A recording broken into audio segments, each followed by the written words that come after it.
This is Corolla Digital.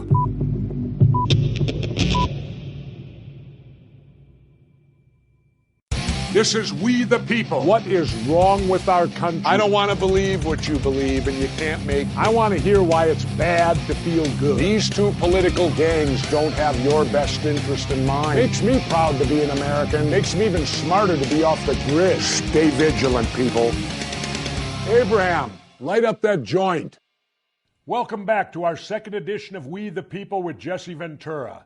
Today I'm welcoming acclaimed wrestler, musician, author, and host of his own podcast, Talk is Jericho, the one and only Chris Jericho. But first, let's go to my vigilant producer, Alex Logan. Alex, what do you have in store for us today?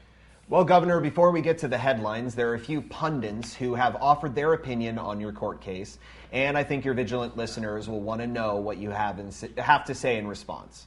First up, Anderson Cooper posted this on Twitter. I cannot believe that Jesse Ventura successfully sued the widow of a fallen Navy SEAL. Has he no shame? Well, first of all, Anderson Cooper doesn't know a thing about this case because he hasn't seen one shred of actual evidence. He was never in the courtroom at all, so he doesn't know what evidence is in the case or not. And I did not sue. I did not sue a widow and her children. I sued the estate of Chris Kyle. That suit took place January of 2012. He did not die until February, I believe, of 2013. So when his wife, Taya, took over as executor of the estate, she knew the lawsuit was part of it. She knew that when she chose to do it. She didn't have to come into the lawsuit. She made a choice to come into the lawsuit. The executor of an estate can be a lawyer, it can be a brother, it can be an uncle, it can be anyone can be named the executor of an estate. So she made the choice to come into this trial, and I believe that choice was made for the precise reason Anderson Cooper's defending, to make it look like I sued a widow and her children. And you know, Anderson Cooper didn't realize that she had insurance. Insurance paid for everything. I didn't have insurance. I had to pay for everything myself. And he also doesn't know that during settlement talks, I offered to drop it for no money if they would simply give me back my reputation, admit it was fabricated, and we'd move on. They told me that wouldn't happen. The only thing they would talk is money. They tried to buy me out of this. I wouldn't take it because I wanted my reputation. Go ahead and continue on, Alex. Next up, Sarah Palin had this to say. Hey, tough guy Jesse Ventura, your feelings were hurt because you perceived your reputation was besmirched by words in a book, so you turn around and sue. Yeah, like that is going to help your reputation, jackass. Well, you know what I got to say to Sarah, the quitter Palin? At least I finished my term, Sarah, and didn't lie to the people. You lied to the people. You told the people of Alaska you wanted to be their governor. And then all of a sudden, fame and fortune came your way, and being governor really wasn't that important, was it, to the money? So you dropped out early. You quit your job as governor. You didn't fulfill your obligation and your promise to the very people who elected you. You chose fame and fortune, Sarah. I have no respect for you because you made a choice. You took the money over your obligation. So who are you to criticize me? Lastly, Bill O'Reilly said that despite your victory, you remain deeply unpopular and you need the money because you are, and I quote, unemployable, really. Political career over. He got into the conspiratorial thing. 9/11 truther. That's what I think happened there. Well, there you go. O'Reilly, as usual, is making my point that truth is a bad connotation. Now, if he'd have called me, let's see a quote here, if he'd have called me a 9/11 liar, well, that might have been good, right, Bill O'Reilly? Because the word truth is not good anymore.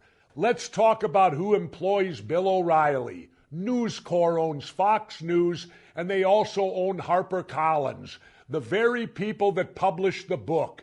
So Bill O'Reilly's not a truthful person. He doesn't tell you, him and Sarah Palin, that they have a conflict of interest. They both work for Fox News, who signs their paychecks, and HarperCollins is the book company that wrote the book that defamed me. Notice how Bill O'Reilly doesn't tell his listeners about his very own conflict of interest. I think that's fairly important, Bill, but apparently you don't, because that's right. You're not a truth seeker. You're a liar. Jess Cohen at Forbes.com weighed in. Commentators today are marveling at how a man who has such a high-profile athlete, politician, celebrity entertainer, and who therefore was a legitimate target for all sorts of public accusations could win this case. Jesse fought to restore his brand, which is what he called his good name, and he won.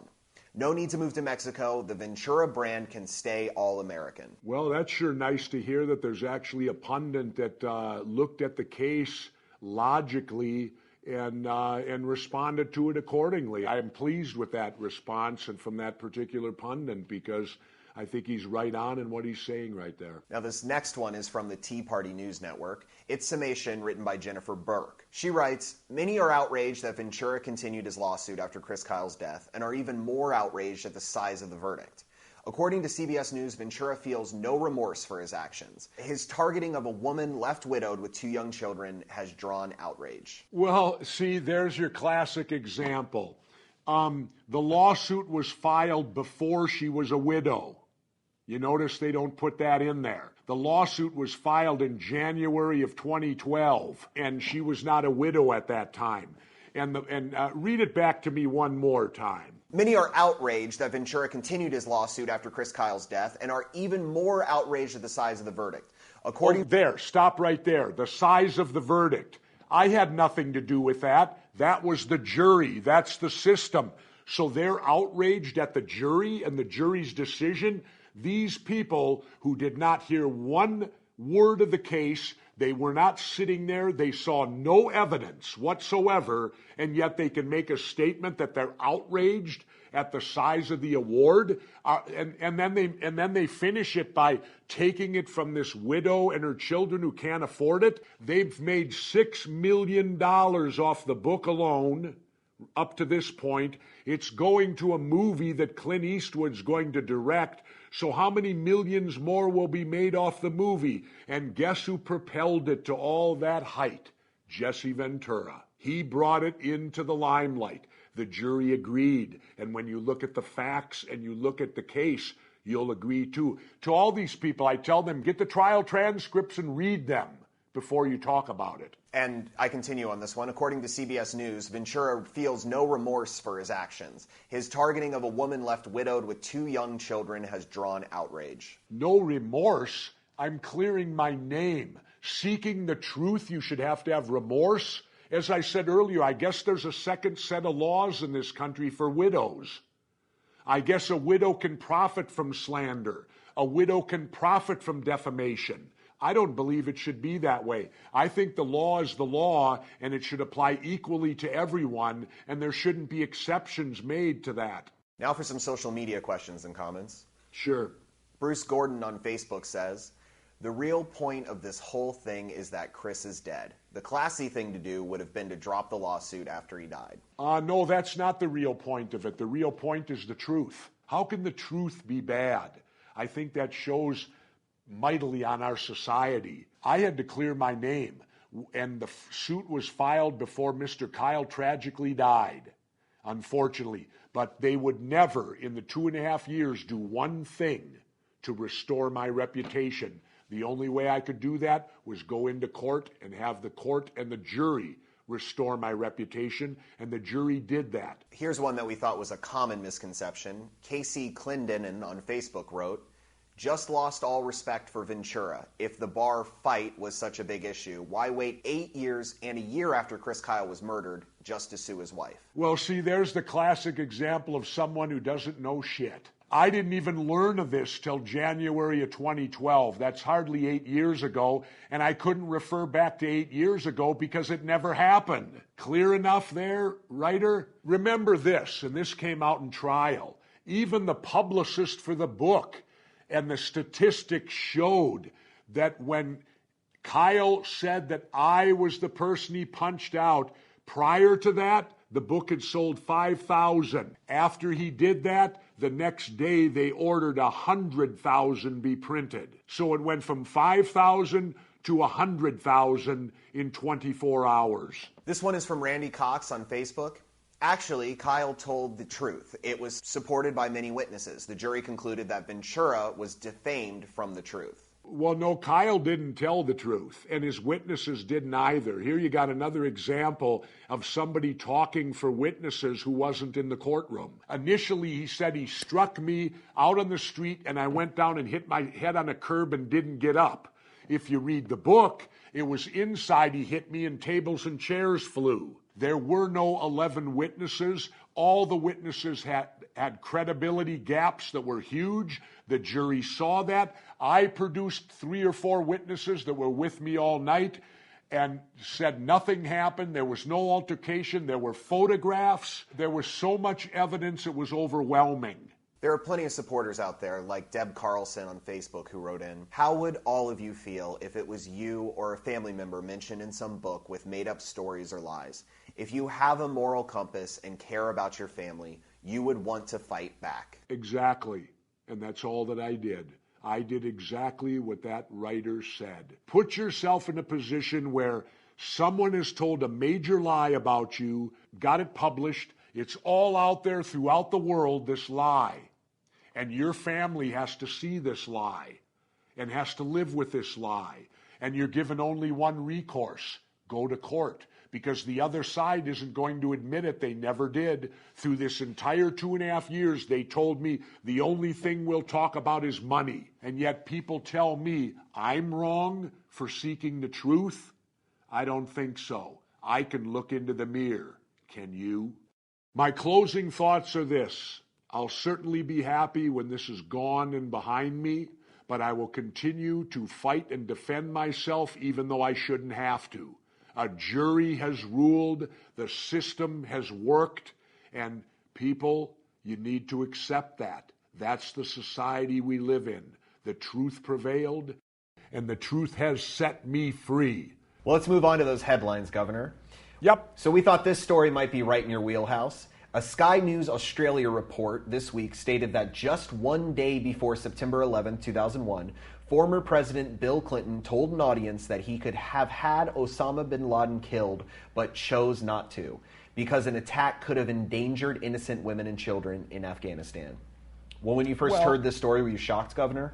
No, I wasn't shocked at all. I'm sure the president had that opportunity, but I think he made the correct decision because at the time, what right do we have to go kill someone in Afghanistan?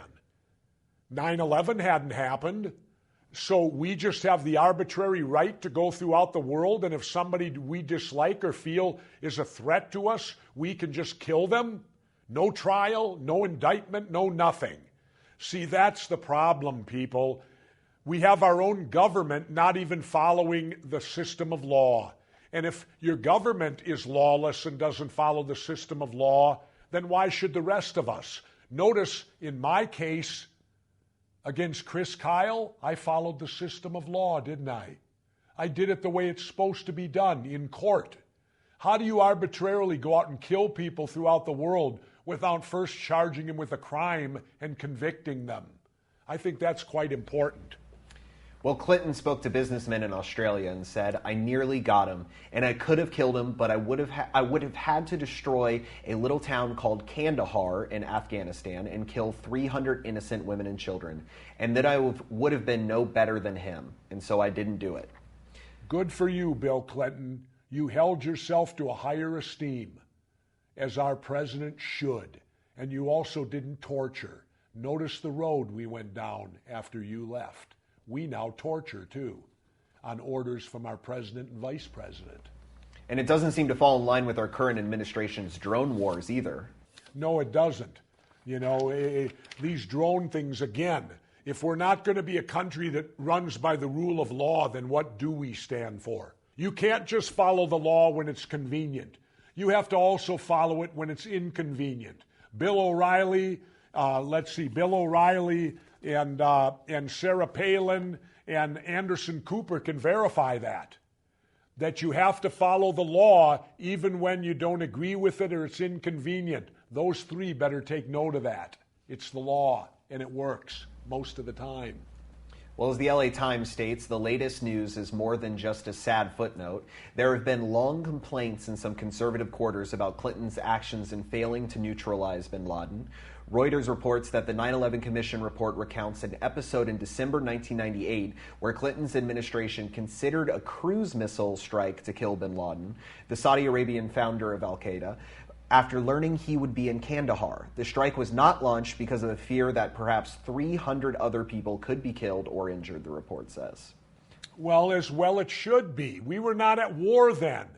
How can we just go out throughout the world and start shooting cruise missiles at people we don't particularly like? You know, who's next? Fidel Castro? We're going to send a cruise missile down to Fidel because we don't like him either? Come on, people. I'm as patriotic as anybody, but let's remember something. If we don't hold our government's feet to the fire, our government can become bad also. Remember, governments are made up of people, and people can be evil. Well, next up is the latest on the NSA. Documents obtained by Edward Snowden and published this past Monday by The Intercept's Glenn Greenwald revealed the far-reaching extent of the agency's collaboration with Israeli intelligence services. According to Newsweek, what's unusual is that in these new documents, Israel was identified by the NSA as a security threat in several areas, including the threat of development of weapons of mass destruction and delivery methods. The NSA also flagged WMD and missile proliferation activities and cruise missiles as threats. Wait a minute, am I missing something? I thought the Israelis already had nuclear weapons. I think every country in the world that has nuclear weapons is a potential risk. They all have them. All it takes is one nut inside the country or whoever's running it to decide to use them. Every country in the world that has nuclear weapons is a risk, including us. We're the only ones who have actually used them. So the proof's in the pudding, isn't it? In other news regarding covert operations, the AP just released a big story. According to the Associated Press, our own government sent Latin youth undercover in an anti-Cuba ploy. Over the last 2 years, the AP alleges the U.S. Agency for International Development, best known for overseeing billions of dollars in U.S. humanitarian aid, sent nearly a dozen neophytes from Venezuela, Costa Rica, and Peru, and deployed them to Cuba to gin up opposition against the Cuban government. They did this under the guise of civic programs, such as an HIV prevention workshop, and also posed as tourists visiting college campuses to recruit political activists. Right there you see why the rest of the world hates us. What has Cuba done to us to warrant this? Existed? Just because they have a different government that we don't particularly take fashion to, communism, we do this to them, we now attack them. The United States practices its own brand of terrorism. Yes, I've used that before. That's how I got kicked off Fox News. Because I said, why is it okay for the United States to practice terrorism against Cuba? Cuba's never done one thing to us. They've never done one thing to the United States. And yet here we are now, hiding things under humanitarian reasons, all done to try to undermine their government. So it's okay for us to practice terrorism against Cuba, but woe be if someone practices it against us. You know, our double standard, the hypocrisy is astounding. Fidel Castro and the Cubans have done nothing to us for 50 years. They simply have a government that won't allow our corporations to come in and prosper. That's why we hate them. That's why we hate the communism in Cuba, because corporations aren't allowed in, and we love the communism in China because China allows our corporations in. Anybody see the big picture here of who's really running United States foreign policy? It's called corporations, people. They're the ones running us, not our elected officials. Well, the AP reports that one of these undercover youths was instructed to check in every 48 hours and was provided with a set of security codes such as "I have a headache," which meant that the youth thought the mission should be suspended for fear of being watched. The kicker, Governor, some travelers were paid as little as $5.41 an hour. Not even minimum wage? So they screwed them on minimum wage too. Why would the traveler except to do this for $5.41 an hour. These people snuck into Cuba and potentially put their lives on the line for $5.41 an hour? United States government should be ashamed in more ways than one. Geez, at least pay a minimum wage. Well, but I guess since it's Cuba, minimum wage wasn't required, was it? Oh, and maybe, Alex, they got all the free Cuban cigars they could smoke. Just as long as they left them there, right? Not bring them back. Yeah, no bringing them back. You got to smoke them there. You can't bring them back in. Well, contraband. In response to this report, Representative Ileana Ros-Lehtinen of Florida said USAID's programs were important for human rights in Cuba. She told the AP, "We must continue to pressure the Castro regime and support the Cuban people who are oppressed on a daily basis." Ros-Lehtinen is a Cuban native and vocal supporter of pro-democracy programs in Cuba.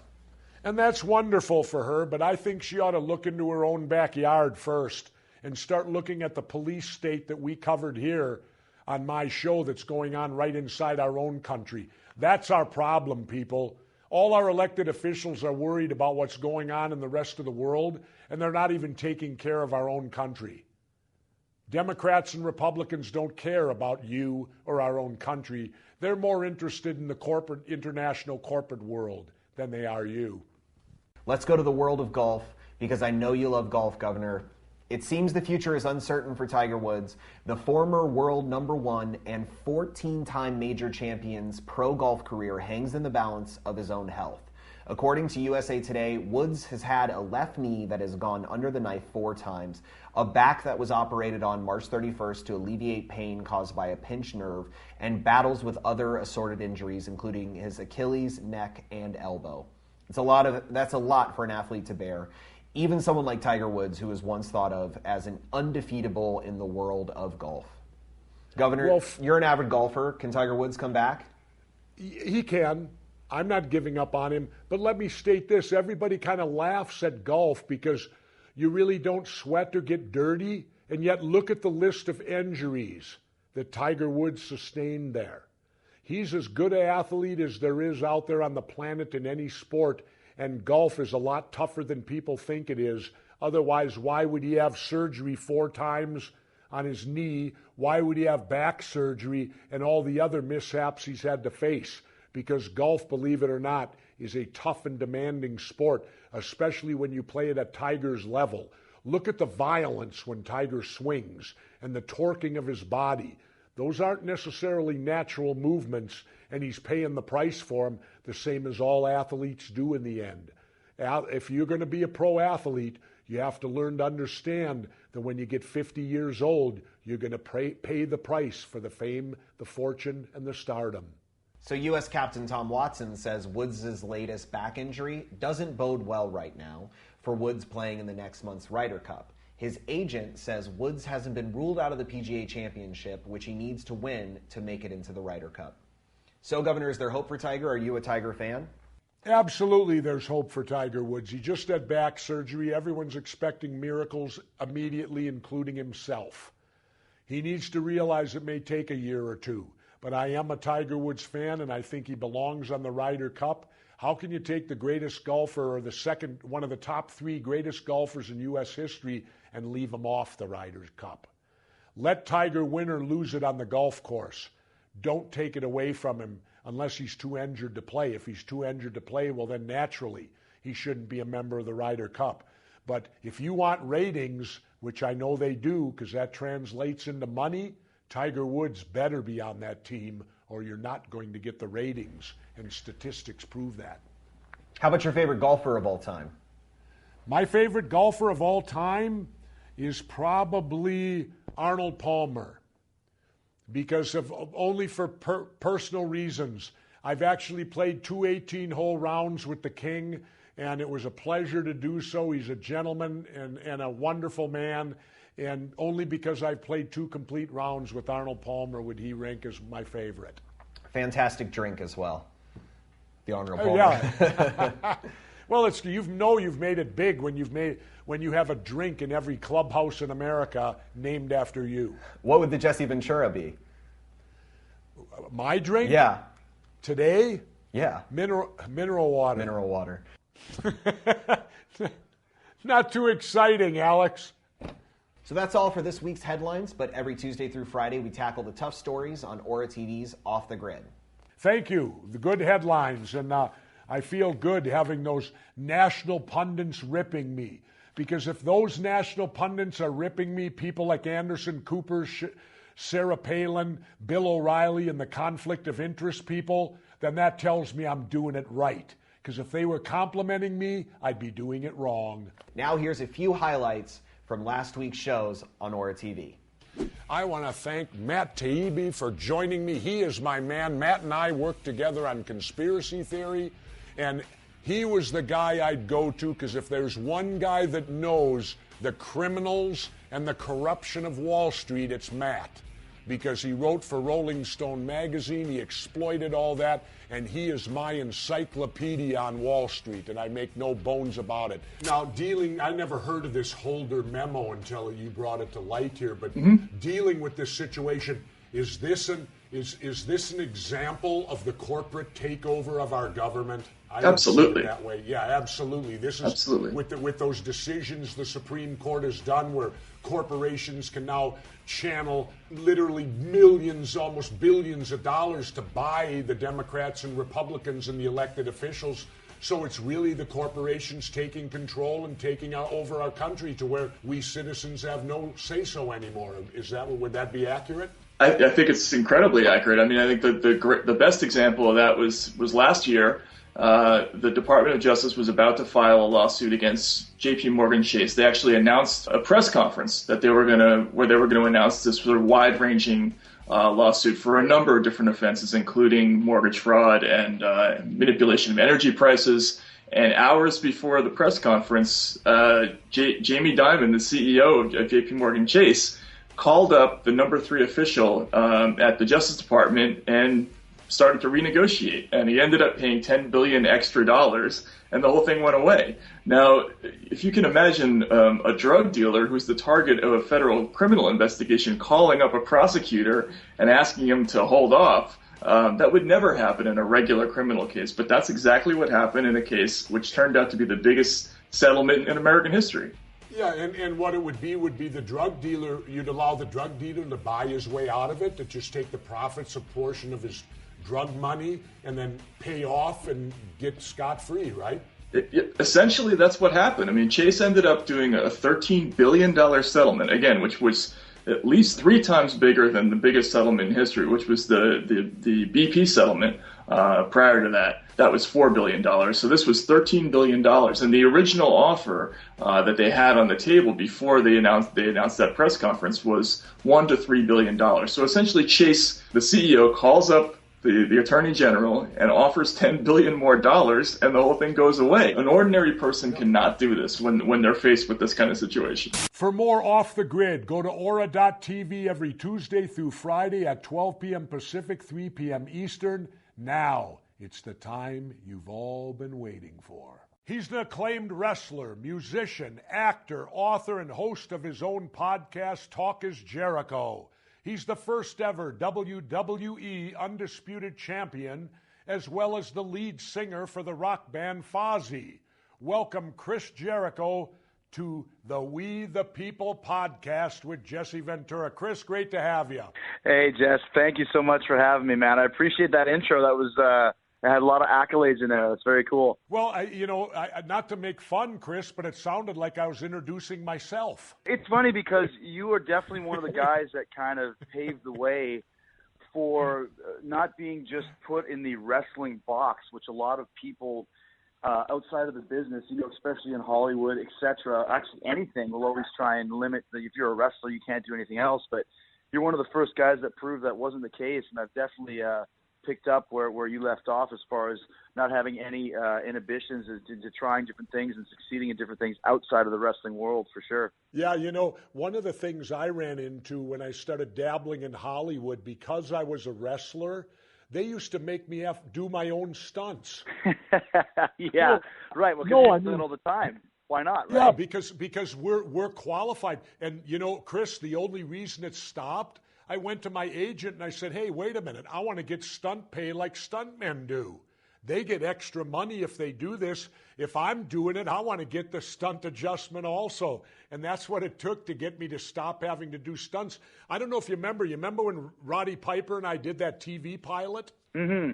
I do. Roddy and I did all our own stunts in that whole thing. We never used a stuntman because they knew we were capable of doing it. And, it made things better because you didn't have to do hard cuts or anything like that to work in a stuntman because we could just keep the cameras rolling. But I remember I finally fought him and said, I want to get paid for this. Everybody else does. The thing is, too, though, Jesse, is that with the work ethic you learn from being in the wrestling business and coming through the way that we did, you just did it. Hey, you guys want to do stunts? It's like, yeah, okay, because there's really no you just get the job done. We have a very good work ethic when you come in through the wrestling business. I think that's another reason why people in Hollywood or people in rock and roll or politics, I'm sure is the same, are always very impressed by our work ethic and never too tired to do an interview or never turn anything down, because you learn early on in your careers, it's like you got to take the opportunities when you get them and you got to work your ass off to keep those opportunities coming in. Absolutely. I remember one time early in my career, probably before you were almost born, way back in 75, 76, I actually wrestled 63 consecutive nights in a row without a day off. And I mean, there's guys that destroy that record, but when you tell people on the street, yeah, I wrestled 63 nights in a row once, they look at you like, how? And that included what you had to drive back then. Sure. And even tell the guys in the business today that you did 63 nights in a row. I mean, it's unfathomable to think of that. That's just the way the business was. And you didn't ask any questions because that's just how it was, right? And you didn't get paid unless you wrestled. Yeah, exactly. There were no guaranteed contracts back then.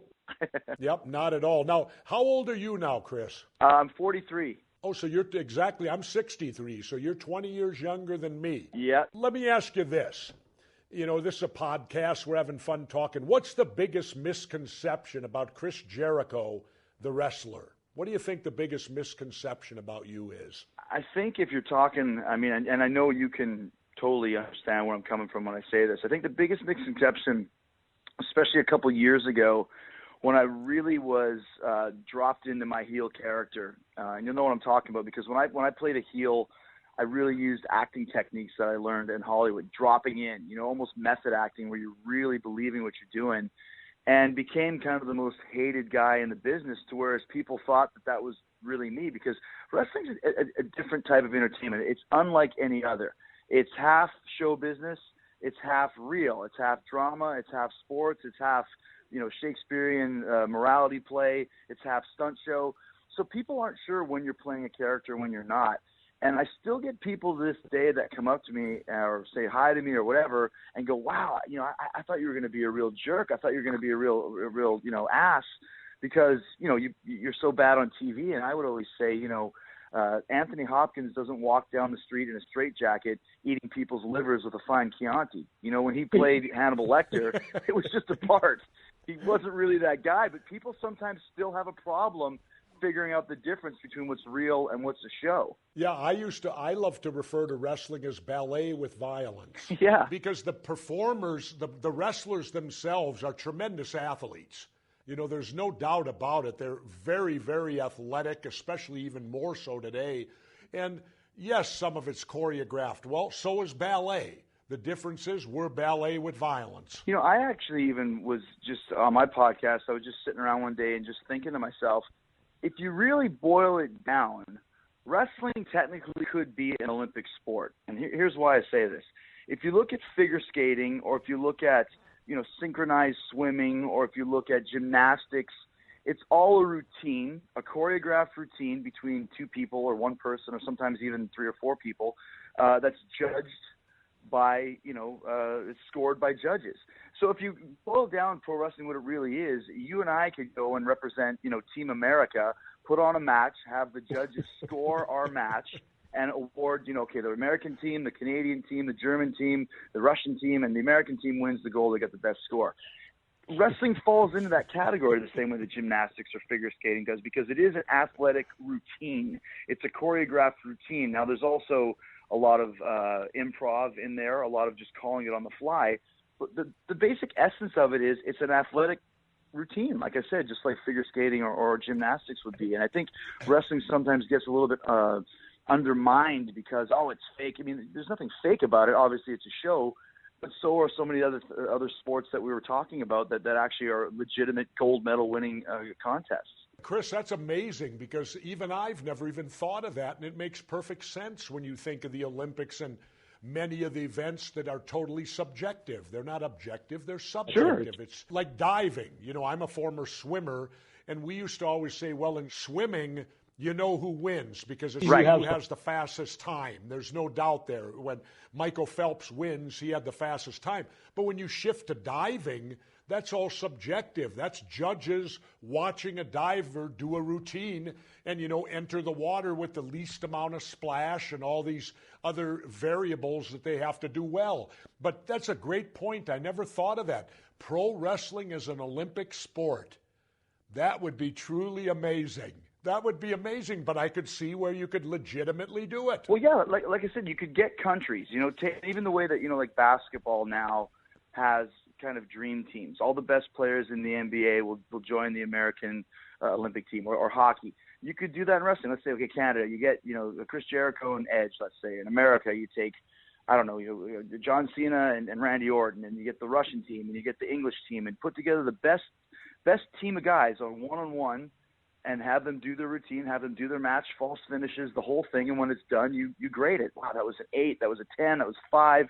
Well, just like you would with figure skating. You could actually do it. Yeah, and Chris, I'd have to say now, I'll be honest with you, I haven't watched a lot in the last decade or so. I've been involved in other stuff. But I would have to state, and I've stated this many times, the greatest match that I ever saw in my entire career was WrestleMania 3, Ricky Steamboat against Randy Macho Man Savage. I agree. Well, there may have been some later that can compare to it. I don't know. But in the amount of time I spent in the business, that was the greatest match that I ever had an opportunity to watch, and I still make that claim today, that Macho Man and Steamboat in WrestleMania 3, and they weren't even the headliner. The headliner, of course, was Hulk against Andre. Yeah, but they were definitely the show stealer. And we get asked that quite a bit, whether it's for the WWE Network or from different interviews.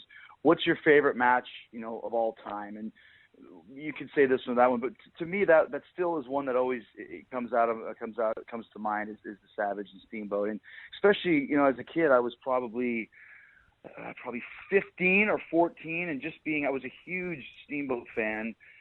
And not as much of a Savage fan because he was the heel, and back in those days, you still didn't know for sure what was, legit and what was not. Let me throw this in. So you as a kid, you did the typical. You sided with the baby face. You sided with the hero. Well, yeah, but actually it's a pretty funny story, Jesse. And I'm not just saying this because I'm on your show, but this is a well-documented thing. When I was a kid, I used to go to my grandmother's house and we would watch AWA wrestling. I grew up in Winnipeg, Canada. And really? My grandmother, the person she hated the most was Jesse the Body Ventura. And she, seriously, she never said too much, but she was always yelling and screaming and, this guy's such a jerk. He's such a, but to me, like, I would of course agree with my grandmother, but deep down inside I was like, I like that guy. The boas and the jewel and the chin. And that's when I started getting a real appreciation for the characters in wrestling and the fact that you could be a puppet master. But I still was a wrestling fan and still liked the good guys, especially, I was a huge Hogan fan when AWH switched over to WWF at the time when I was in Winnipeg. A huge Hogan fan, huge Savage fan when he turned good guy, and huge Steamboat fan. And not really knowing why I liked them, but understanding years later because they had such a great connection with the crowd and all this, that, and the other thing. But it basically all started in my grandmother's basement watching AWA with her yelling at you. Well, Chris, thanks. I take that as a great compliment. It means I did my job well, that your grandmother hated me so bad, and that's what I was paid to do. I got to kind of chuckle on this because you and I are opposite on that. When I was growing up, of course, I remember as a kid Vern Gagne against the Crusher, and I remember the Crusher when he was a bad guy, when Vern Gagne was the good guy and Crusher was the bad guy and Mad Dog and all them. But I always cheered for the villains. I mean, the guy who inspired me when I saw him was superstar Billy Graham. And I had come home from the Navy. and I'd been in the Navy, and I came home on leave one time, and my buddies were doing something, and I had nothing to do, and I had a pocket full of money. I'm on leave from the Navy, and wrestling was that night at the Minneapolis Auditorium, and I'll never forget, I went down and walked up to the window, and I said, "Give me the best ticket you have." I was 22 years old at the time. And the lady says to me, I have one in the front row. Are you alone? And I said, "Yeah, I'm alone." She said, here's the front row. So I paid for it. I sat in the seat. And when superstar Billy Graham come out, and, with the fishnet and the tie-dye, and the first legitimate bodybuilder who had made the transfer to wrestling with the posing and all that, I sat and watched Graham, and it was right then that it entered my mind. I was getting out of the Navy, and I thought, you know what? Maybe this is the career I need to pursue. And then when I got to college, I got very interested in theater. I was on the GI Bill, and I thought, geez, wrestling fulfills both. It's theater with athleticism. What could be better for my creativeness? And because I wanted that creativity. Well, in football, you don't get that. You got a helmet with your name on the back of a jersey, and that's about all the creativity you're going to see. But wrestling allowed that. So it was superstar Billy Graham, for me, was the guy that inspired me. Do you remember your first pro? Obviously, Chris, you remember your first pro wrestling match. I remember mine. It was with Omar Atlas, Wichita, Kansas, and I got disqualified.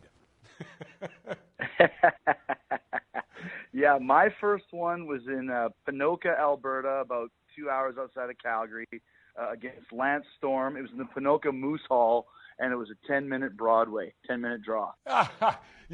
I think I got a better start than you. I at least got to go to the Century 2 Auditorium in Wichita, not the Moose Club. Yeah, the Moose Hall, man. Yeah, it's funny. I just had Lance on my podcast a couple weeks ago, and we talked about that. And I remember thinking, like, there was probably maybe 75 people there. But to me, it was like, oh, my gosh, this is like a sold-out stadium for me. And I remember going in there, and of course, we trained together at the Hart Brothers camp in Calgary. So when we found out we were having our first match, of course, we worked out the routines and had the spots ready to go. Let me interject here. So you're trained by Stu Hart? Well, here's the thing. By that point in time, Stu wasn't training as much, but there was still the Hart Brothers Pro Wrestling Camp is what it was called. And the trainer was Keith Hart, Stu's son, Keith. But he never showed up. He showed up like on the first day to collect our money, stretched us a few times, and then we never saw him again. So it was a typical Hart Brother Pro Wrestling camp with no hearts involved. I only say that because I remember back in the day, Stu had that reputation. I remember one time Brett had this audio tape in a cassette where we were all listening to it in the locker room, and it was Stu and the boys stretching these new guys. And I mean, you talk about blood-curdling screams. It was worse than any slasher. It was worse than any slasher movie that you could ever imagine. What you listened to. that made the rounds for years, and all it was, like you said, was an audio cassette, and you'd put it on, and all you heard were like the screams of the damned, like like you said, it's like, please stop! Like, what are you doing to these poor guys? And what they would do, I mean, the whole family was like that. It all started with Stu. They would basically stretch you to see if you had what it took to be in the business. It wasn't just show up, pay your money, and here we go. It was like, okay, you want to be a wrestler? First, you got to see how tough you are. And they would beat the crap out of you and stretch you and, make you do 500 hack squats a day and run backwards for a mile and do nut shot practice and all this sort of crazy stuff. And then if you survive that, you could get into the ring. So those screams were just them stretching you. And the more you screamed, the more they would do it. And you figured out pretty quickly the only way to have them stop doing that was just try not to scream. Like, I'd try not to make any noise at all, and then they get bored and go on to the next guy. So that's how you get out of those shoot holds. Anyway, throughout your career, when I was inducted in the Hall of Fame in 2004, one of the things I said, I made the statement who the two guys were that I enjoyed as my opponent the most. And I said it was Tito Santana and Jimmy Superfly Snuka were the two guys I liked to wrestle the most. Chris, do you have a favorite? Do you have favorites of particular guys you thoroughly enjoyed working with the most? Well, yeah, I mean, there's quite a few guys that come to mind, but I think probably the one that stands out for me was Shawn Michaels. He was my favorite of all time. We just had great chemistry. I grew up as Shawn Michaels was one of my inspirations, and not a hero because he was only a few years older than me, but I always just thought he was the best. Like for what I liked as a performer, as a character, inside the ring, outside the ring. Because when I started wrestling, Jesse, it was 1990. It was the era of the big man, as you know, 6'8", Sure. 300 pounds. You know, the Hulk Hogan prototype. I'm 5'11". I was maybe 200 pounds. I figured out pretty early on that I could never be the biggest guy on the show, but I could be the biggest character and have the biggest personality and have the biggest charisma. And I always kind of worked my career that way. And Shawn was another guy who kind of did the same thing. You know, he was another smaller guy that kind of broke into business, you know, despite of his size, not because of it. And when we first started working together, it was just really good chemistry right off the bat. And we did a WrestleMania match at in 2003. That was you know the quote unquote show stealer. But then in 2008 is when it really kicked into gear. That's when I was talking to you about when I was like the most hated guy in the business. Sure. He was the perfect foil for me, and we had an 9-month feud that Jack Lanza, who you know very well, told me it was the best feud in WWE history. You know, and when Jack said something like that, obviously he'd seen a lot of stuff. So, and he wasn't the only one that felt that way. It was just a really great feud, a great heel, a great babyface, and amazing chemistry. Now, do you consider yourself a heel or a babyface? I think to really make it in wrestling, it's just like acting. You know, you have to be able to play both parts. You have to be able to play all the roles. And to be a real, complete, well-rounded package, you have to do both. I love being a babyface. Having said that, I mean, it's a lot easier to make people hate you than it is to make them like you. But once they start hating you, the real trick is to keep them hating you because heels are so entertaining and they have such great characters. And if you look at the greatest heels of all time, not just in wrestling, but in movies, Darth Vader, Hannibal Lecter, the Joker, Freddy Krueger, the Terminator, you know, the first movie, they're heels, but they're so entertaining that the next movie they're always baby faces. If you ever notice that. And that was the real secret. It was to be able to stay a heel. Anytime people started liking what you were doing, deviate away from that and keep people always not liking you. Like when I was a heel, I wouldn't allow Vince to make merchandise, which, as you know, is a cornerstone of WWE's business is merchandise. I didn't want anybody in the crowd wearing a Chris Jericho T-shirt when they're supposed to be hating me. What's the point? So just little things like that. So I think I enjoyed being a heel more, but I still enjoy being a babyface, but you have to be able to do both. You know, what's interesting, in my case, I never was a babyface. I was a heel my entire career. The whole time, right. Yeah, and then when I switched to the broadcasting, I'll never forget it. I had the pulmonary emboli the night before, blood clots in my lungs the night before I was wrestle Hogan in L.A., and we were to have a 3-match program all the way around the world, and I missed it. Cost me a tremendous amount of money, but sometimes through bad comes good. And because that happened to me, the light went off with Vince, and he knew I was a great talker. So he said, you know, he called me up when I was convalescing, and he said, I got an idea. He said, you think you could be an announcer? And I said, sure I can, Vinny. You know I can talk. He said, I want to try something. I want to put the first villain, the first heel on the mic, who's an out-and-out heel and stays that way. Oh, my God. Chris, you couldn't believe it. I became a baby face within a year or two just being a heel. It was so strange because I would go there and I'd say the most outrageous crap you could imagine, trying to stay in my heel image, and all of a sudden, after doing it for a year, I'd come into buildings and I was getting standing ovations. You know, I guess for just telling it like it is. I can attest to that because, like I said, I was a big fan at that time, and it was always cool to hear what you had to say and also to see what you were going to wear. That was always the best part too. Like, what kind of a crazy costume are you going to be wearing? But there's a guy in Canada. He's an announcer on Hockey Night in Canada. His name is Don Cherry. And he's a similar character to you. He's probably about 80 years old now. He's been doing this for 30, 40 years. Oh, I know who Don Cherry is. Yeah, of course you do. And we'd always tune in to this day to hear what he's going to say because he's kind of got the heel thing, but also to see what he's going to wear. and you had the same vibe. You were like the Don Cherry of the WWE, and we loved Jesse the Body Ventura because you were once again, so charismatic, so flamboyant, and the heel then becomes the baby face because you're so much more interesting than the other guys on the panel. Well, you know what was hilarious about it? I had the greatest job in the world because what other job, Chris, can you go on national TV, insult your boss up and down, and he loves it? It's part of the business. I mean, I had a job where I could insult Vince on a daily basis, and half of the things I said to him were a shoot. I was being serious when I say it.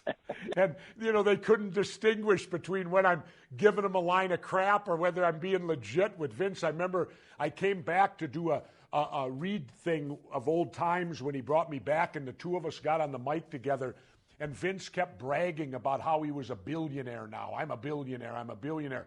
I finally looked at him and said, Vince, I said, you've destroyed a myth that I've had all these years. And he said, what's that? I said that you have to be intelligent to be rich. Yeah.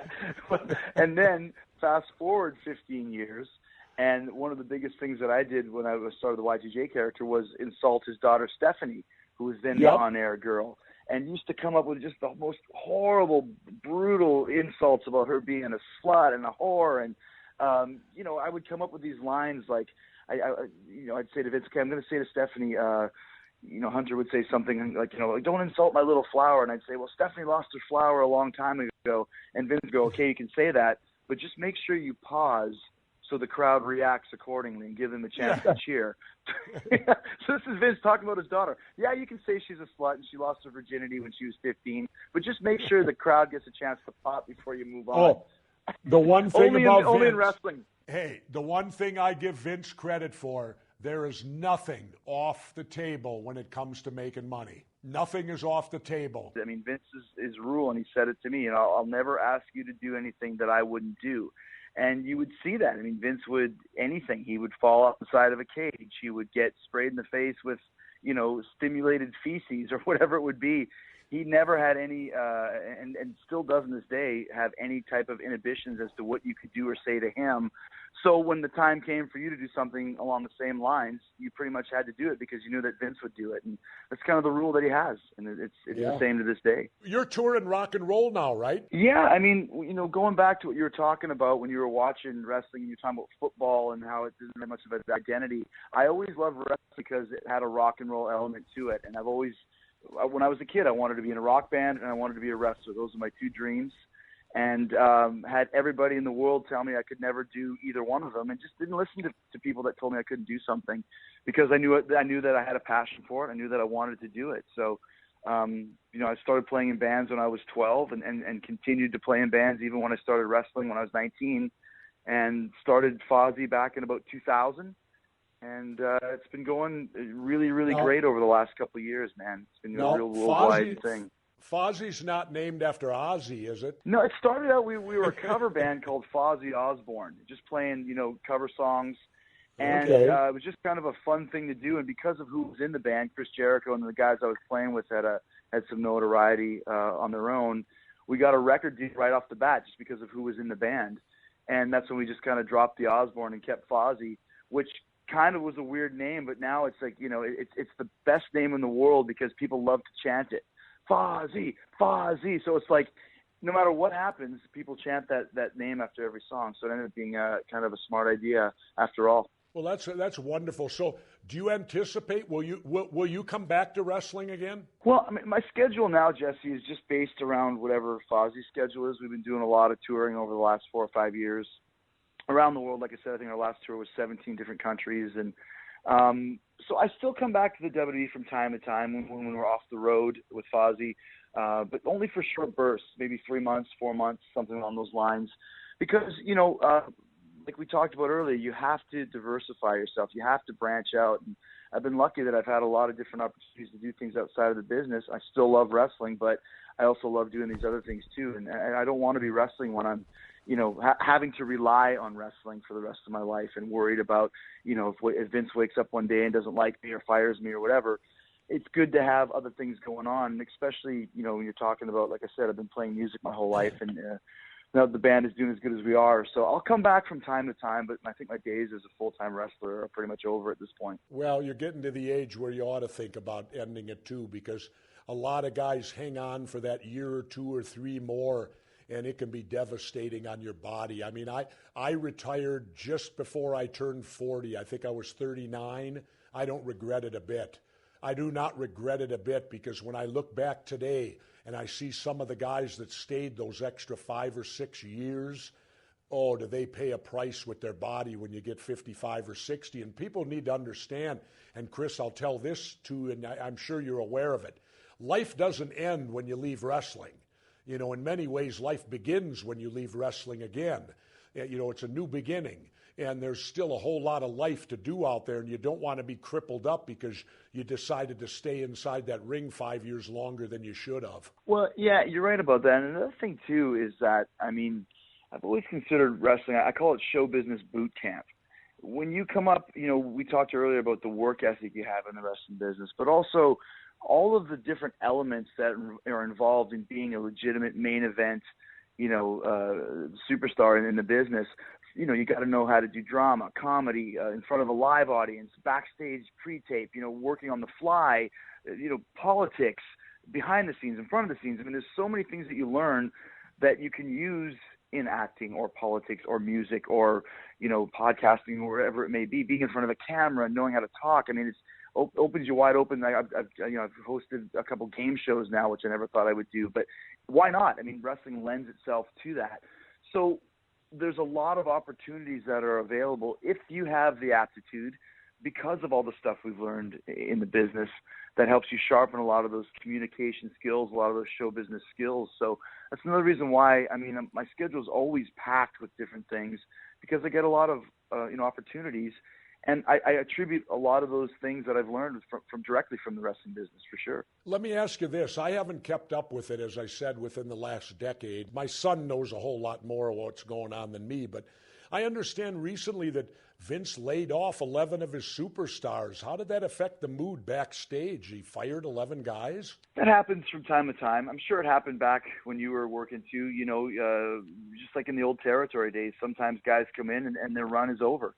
It's just kind of it's time to move on to the next place. Unfortunately, now there's nowhere else really to go, and you know, it's just trimming the fat. It's getting rid of guys that have been around for a while that maybe they know Vince knows can never get to the next level. And if that's the case, then he needs to make room for guys that are up and coming. He's got a whole new system now, Jesse. A big minor league program in Orlando. Where they have guys training kind of like a football training camp, like a minor league system. So there's a lot of guys ready to come up, and he just has to make room from time to time. And sometimes the guys that get let go are worthy of being let go, and sometimes they're not. But it's up to those guys to kind of decide if this is what they really want to do and go find other gigs somewhere. But it's just like anywhere else. Sometimes you just got to clean the slate a bit for some new talent, new people. Well, you know, it's interesting. Big John Studd used to be a good friend of mine, and we were there when, of course, Vince went national, and we started there. At that time, there were 26 regional promotions, and we started watching them one by one as they started folding and disappearing as Vince took over. And I'll always remember John Studd. Big John would be driving the car, and I'd be riding with him wherever we were going. And I remember when we'd hear a territory fold, Big John's hands would squeeze that steering wheel, and he'd always look at me and he'd go, Jesse, this is bad. This is really bad. If all these territories fold, there'll be nowhere for anyone to go to get work. And unfortunately, that was the evolution of the business. You know, Vince destroyed these other 26 territories, and now when guys get laid off, they have nowhere to go. Before Vince did that, you had 25 other places you could go and earn a living yet, because it was all regionalized. So it's kind of bad that it did take that national level, but it's kind of like evolution. There was nothing you could do about it. It was going to happen no matter what happened, but the end result isn't always the best for the wrestler, is it? Well, no, and even when I started, obviously, a generation after you, a lot of those territories were already gone. Most of them were gone. There were still a few here and there. But what I was able to do in the early 90s was go overseas. Once again, because I wasn't the biggest guy, I was a little bit quicker and faster, more athletic, which is perfect for the Mexican style of wrestling, Japanese wrestling, German, all those type of places. So I went around the world. Before I started working for Vince in 99 and Ted Turner in 96, I'd worked 6 years around the world, pretty much in every country where there was wrestling. And that's where I really learned and cut my teeth and learned different styles and different ideas as far as how to put together finishes and high spots, and also learned a lot of life lessons. Really matured me to be, living in Mexico and living in Japan and these type of places away from home and learning different languages. And that was kind of the way that my generation was able to break in. And unfortunately, that's even closed down now as well, because those countries you can't make as much money as you used to be able to. But for a young guy just kind of learning the business, I had an amazing, kind of upbringing in the business by just being in other countries overseas. I don't know if you know much about this, Chris, but it's a question that I had written for me here that I find interesting. It says it was also recently announced that the WWE is cutting 7% of its workforce, about 50 to 60 jobs. The move comes after a net loss of $14.5 million in its second quarter, which is attributed to the launch of the company's online subscriber service. Do you think the WWE network was a good move now in hindsight? Is it going to pay off in the long run after these initial losses? I think it will, Jesse. I mean, the whole world right now, pop culture world, shall we say, is going through a transition. You can see it in music. I mean, our first record came out in 2000, sold so many copies, but the band is way bigger now in 2014, but sells a fraction of those records because people, it's all based online, iTunes. And people have the option now to just listen to the music for free. Or if you're talking about, DVDs, that's why Blockbuster Video closed down, because people can just watch it on Netflix or just basically steal it themselves. It's like that all across the board. I think the biggest thing with the WWE Network is the technology, and people still aren't sure exactly how to use it.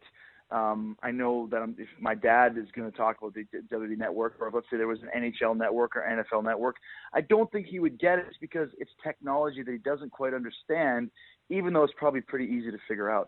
I think over the next 5 or 10 years, as more and more people get used to the fact that most of our entertainment will just be online on computers rather than having to go buy an actual DVD or buy a CD, I think the network will start to grow. But there's growing pains, man. I mean, the stock went down. You're going to love this. The stock went down overnight a couple months ago to where it went down so significantly in one night that Vince lost $350 million in one night. Wow. I hope it doesn't go down too bad because I own a lot of that stock. Yeah, you better check into it, man. You might have lost a couple bucks, but I mean that's just the way that the world is. We're kind of one foot in the past, one foot in the future. Yeah, Chris. The good thing is you don't lose it till you sell it. Yeah, so you still got it. So hold on to it. Oh yeah, I've got it, and I don't need it, so I'll let it sit there till it builds its way back up again, hopefully. But yeah, I haven't checked on it for a while. If it did take the dip, I'm sure, but. Vince will survive. That's one thing about him. But anyway, Chris, we're coming to a close now. I'll tell you, this is flowing by, talking wrestling with you. It's been a great time, Chris, to talk with you a generation or two behind me and get your perspective. I wish you well in all your endeavors. You're a bright guy. You're going to do just fine. But we always finish my podcast with a little fun. Are you ready to have a little fun, Chris? Absolutely. Even more than I've been having? Are you kidding me? Is that possible? Absolutely. Okay, here's the fun. We go to a segment called If I Were President. So now the segment will be If I Were President with Chris Jericho. And now these are rapid response, Chris. Don't think too much about them. They're all in fun. But give me your rapid responses to these questions. And of course, don't take them too seriously. Otherwise, it's no fun. Okay? All right. First question. If Chris Jericho was president, number one, what would be the first thing you'd do in the Oval Office? I think what I would do to kind of to get rid of some of the deficit, I don't even partake, but I think I'd make marijuana legal. I think if cigarettes can be legal and alcohol can be legal, I think they should legalize marijuana, and then they would get rid of all the deficit and taxes, especially in California. And I'm not even a marijuana smoker. I just think it's just an open area to make some money and get the country back on track. Wow, that's the first thing you do. Amazing. And you're not even a pot smoker? I would figure you had to be a pot smoker if that's the first thing you do. Anyway, okay. Question number 2. You're the president now, Chris. Yeah. Who's the first person you'd hire, and for what job? First person I would hire, I'd hire Paul McCartney to be my personal assistant, just so I could hear stories about the Beatles and just hear about his life. Because I never got to meet him, so the only way I get a chance to hang out with him and meet him is by hiring him. I'm a huge Beatles fanatic, and that's the one guy in my life I never got a chance to run across. So what better way to do it? I'd hire him and be his boss, and then he would have to do whatever I tell him to do. And now you answered my second question, or third question. The third question was first person you'd want to meet. Paul There you go, McCartney. Paul McCartney. But There no, you but go. I don't want to just meet him, Jesse. I want to be his boss, and then I have to tell him what his hours are, tell him what he has to do. He has to go get me coffee. Like, just really get involved with that. Really stick it to him, you know? I hate to tell you, Chris, but I don't think Paul would accept your hiring under those circumstances. I'd pay him minimum wage. I mean, come on, man. What does he need? And yeah. Well, here's something along the same lines, fitting right in. If you could choose one song as your inaugural song, what would it be? Wow, man, there's so many great songs that you could choose, but I'd probably choose our new Fozzy song, "Lights Go Out." It's top 40, but if I could make it the inaugural song, I could make it number 1. So that'd be kind of a different form of nepotism. It'd be like music nepotism, where I'm just playing my own music and shoving it down everybody's throats and making them buy it. There you go. I would make that part of the taxes. You have to spend 99 cents on iTunes to buy my song, and that way my song would be like one of the biggest selling songs of all time. It will almost be kind of like a communist type of a thing, but if I'm president, I can do what I want. And Sure. also, another thing I want to do, too, is I want to find out about Area 51. That's another thing. I want the general to come tell me about Area 51 and tell me what exactly is in there, how many aliens are in there, what ships are in there, and find out the whole kind of secret behind that. I tried. I couldn't get in the door on conspiracy theory. Hey, I'll tell you what. In fact, they got a line in the sand out there. If you cross it, you got to go face down and straight to jail. I'll tell you what. When you do my podcast, that's what I want to talk about is conspiracies, man. Because I am so into all that stuff. I watch conspiracy theory, and I love the fact that they never really let you in anywhere. You'd be outside looking in the window, trying to get in and checking it. Oh yeah, and then that was an amazing show to do. Anyway, we'll finish now. We're done with the inaugural song. Here's the fifth. Now I don't know why they wrote this for me. This is kind of self-serving. Where would I fit in your cabinet, Jesse Ventura? Well, there you go. I mean, I got Paul McCartney as my personal assistant, and I've got you, and you and I will go, and we'll find out Area 51. We'll get to the bottom of all the 911 conspiracies. Like, you'll be my official conspiracy taskmaster, and we'll actually go get to the bottom of these things, not just on a show, like governmentally. We'll go and actually pass bills and pass, we'll go to Capitol Hill, and I'm showing my political ignorance here, but we'll find out the real story behind these things, and they won't be able to say no to us because we'll be a task force. That ain't a bad idea, and then we could actually find the truth on a few things instead of all the bullshit we get. Yeah, exactly. It'd be perfect. Okay, we got to end that, but let's go. We've got some Facebook questions for you, Chris. You ready? Yes, sir.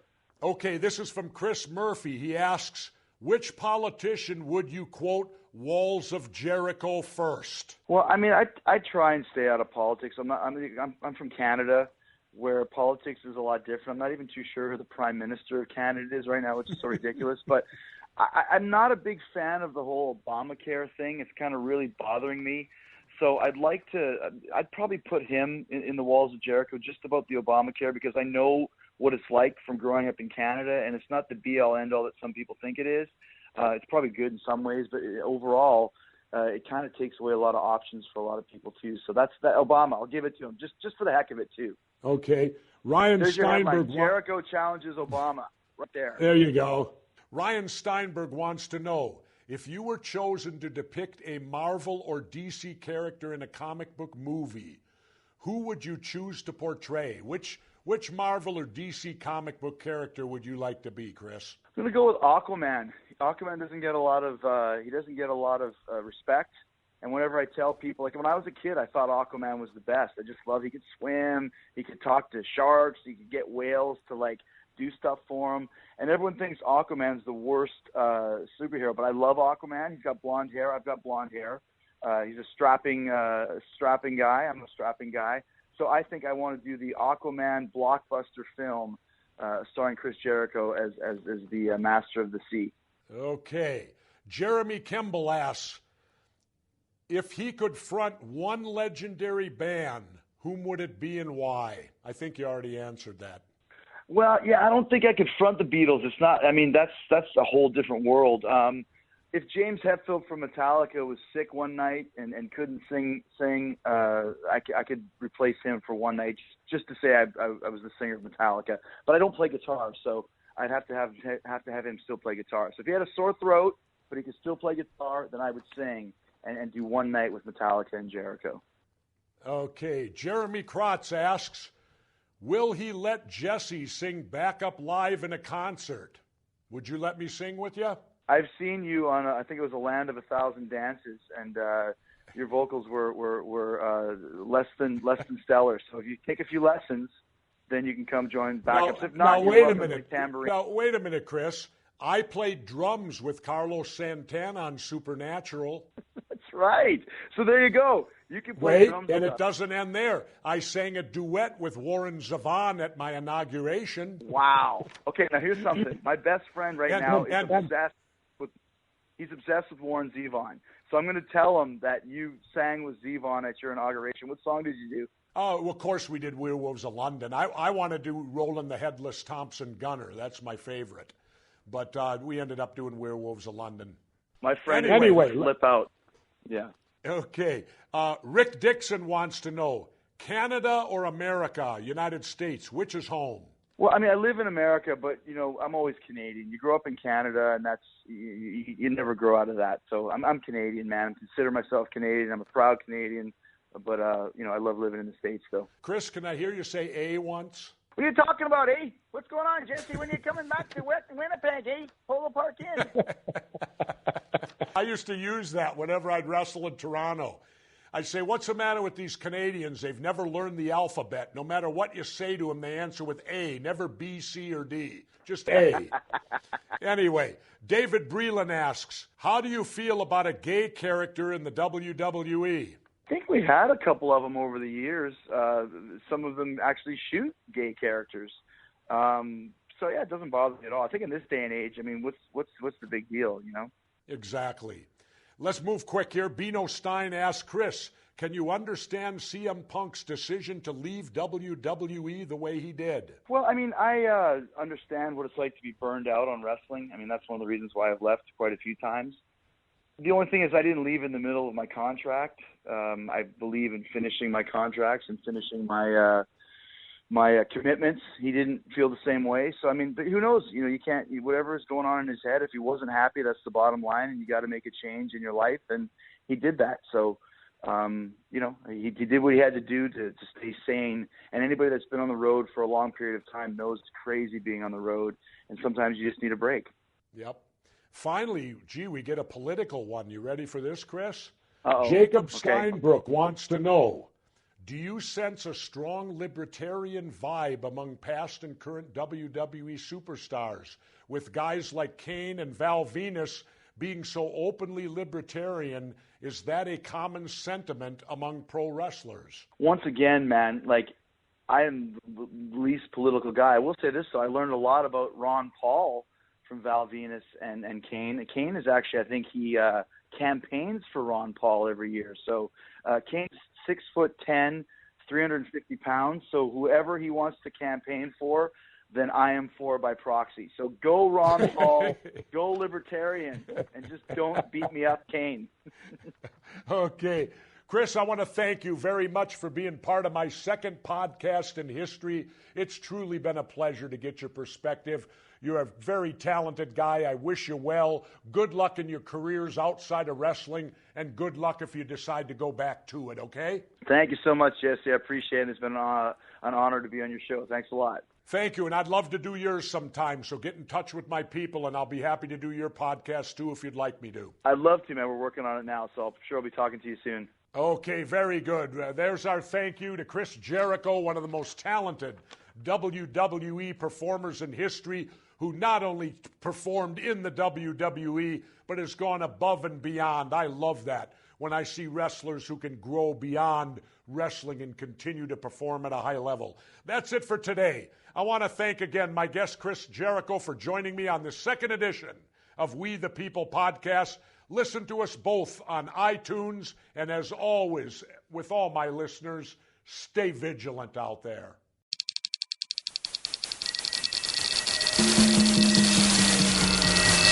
This is Corolla Digital.